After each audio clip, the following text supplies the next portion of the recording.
So we're here at the 8th annual Strokes for Hope Golf Tournament. It's concluding here, and it's an amazing event that started back in 2012 when my late wife passed away of battling triple negative breast cancer. She was 34 at the time. Her name is Debbie Scott, and our daughters were 8 and 5. And you can imagine just the devastation that came. And my neighbors walked up and said, "What can we do?" And I kind of used this phrase. I said, "I don't need another casserole." We had so many casseroles and flowers, like that's nice, but it wasn't going to fix the world. It wasn't going to stop another kid from having to go on their mother's deathbed and say goodbye. And these guys just said, "We're in. We don't know what that means, but we're in. Let's do something to fight cancer." And so after a few meetings, I'm sure there was some beer involved, we came up with the term Strokes for Hope. And the hope was twofold. The hope that we could help fund a cure, we could get rid of this horrific disease, but also because Debbie's last doctor was Dr. Hope Rugo out of UCSF, who is an unbelievable cancer warrior. I mean, she is cancer's worst enemy. And she works tirelessly, and so we thought that would be pretty cool, and maybe we could raise some money and help her with her funding of research, but then also do something locally, because our people are here in Roseville, Rockland, Placer County, and they don't really want their money just going to San Francisco. So we were able to partner with Sutter back in the day, and that partnership has just flourished. One of the doctors that Debbie worked with first was Dr. Bobolis out of Sacramento. And so it was a great connection between UCSF and Sutter.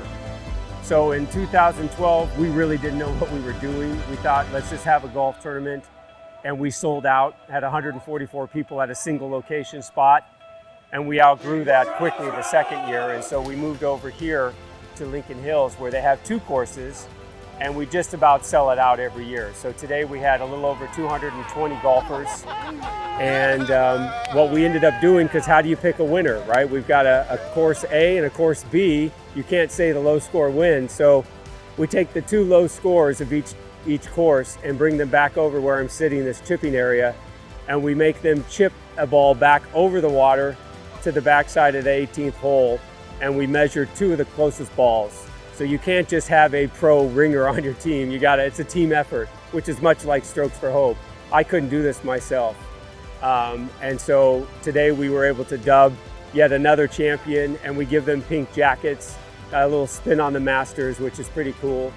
But you know, at the end of the day, we'll probably raise anywhere between 50 and 60,000 this year. We've raised just over 300,000 since we started in 2012. And we've taken our donating to the next level, where we fund the Placer County Wig Bank. Every year we give them $10,000, and what that does is it stocks the wig bank. So any person in Placer County, they don't have to be a Sutter person, they can go and pick a wig and not have to pay anything, and hopefully that helps them in their healing. We also fund Look Good, Feel Better. It's about $5,000 a year, and this is a bunch of makeup artists, and they help teach ladies who are going through chemo how to put makeup on. We also donate to Sutter to help them get some of the equipment, and then again, our future that we're working on, the present day and the future, Dr. Hope Rugo, is to give them some funding to keep working on that crazy stuff that maybe one day will help eradicate breast cancer from everyone. And our true mission, our true hope, is no kid has to say goodbye to their mom.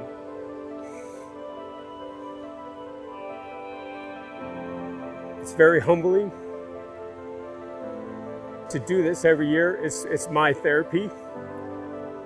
And I said earlier, these guys who meet with me every month, who plan this event, they don't waver.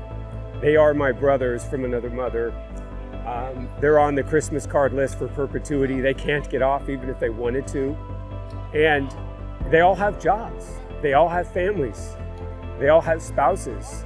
And yet they find time And our board does not get paid. You know, it's a 100% volunteer. So there's other charities that do great work, and I think that's fantastic. But these dudes show up every month, show up every day when it comes time for the tournament, and they just give. And I'm eternally grateful. And to our sponsors too. We couldn't do this without their uber generosity. I don't even know if that's the right phrase, but it's crazy what these companies do to help us and our little charity. And you know, we're going to keep doing this thing. We had a goal of $1 million in 10 years. We won't hit that, but we'll probably get close to $500,000. And more importantly, it's alive. Debbie's memory is alive. We're helping local families too who are going through the struggle. And then we're also giving to some organizations that make them better. So I think we're doing a great job, and I really appreciate everyone's partnership, participation, and support.